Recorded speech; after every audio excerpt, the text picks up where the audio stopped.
Welcome to Hot Politics and thank you for joining us for the latest updates. On the 1st of August 2025, a single decision from Washington shook the entire Sahel. The United States suddenly imposed a 50% tariff on all shea butter imports from Burkina Faso, Africa's women's gold, the essential ingredient behind global cosmetics. With one stroke of the pen, a small but defiant nation was cornered.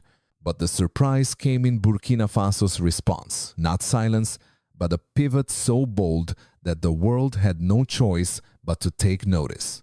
For Burkina Faso, shea butter is not just a commodity, it is survival. More than 1,600,000 women in Kaya, Bobo Dioulasso, and across the north rely on harvesting, pressing, and selling this product. Shea exports bring in hundreds of millions annually, second only to gold. When Washington slammed a 50% tariff, everything turned upside down. Warehouses filled with barrels of shea butter sat unsold. Small exporters stood on the brink of collapse. And for thousands of rural women, meager incomes vanished overnight.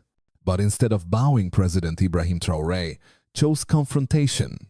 Just 1 week later, he unveiled a deal with Beijing. 128 Chinese companies licensed to import Burkinabe shea butter for 5 years.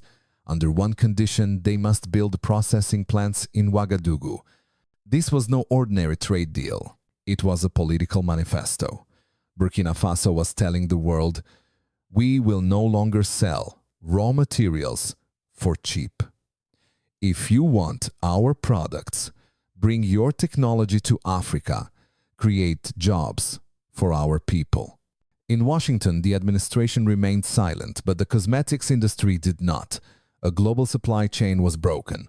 Major brands suddenly faced shortages, forced to raise prices or cut product lines. In Beijing, the deal was hailed as a gateway to the Sahel, a victory not only economically but geopolitically.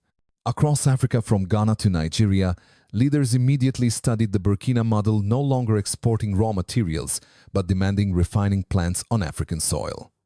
The shea butter story went far beyond economics.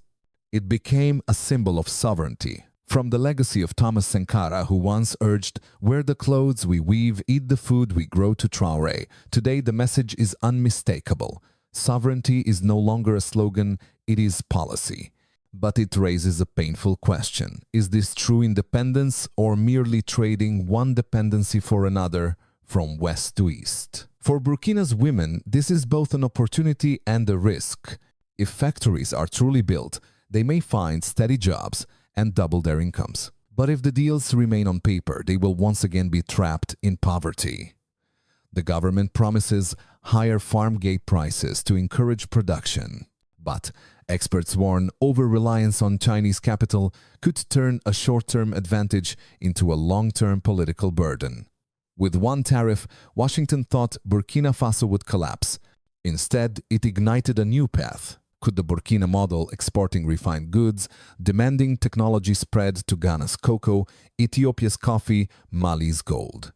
Is this the dawn of an independent Africa or simply a new chapter of dependency? Share your thoughts in the comments. And don't forget to subscribe to Hot Politics for the next explosive update.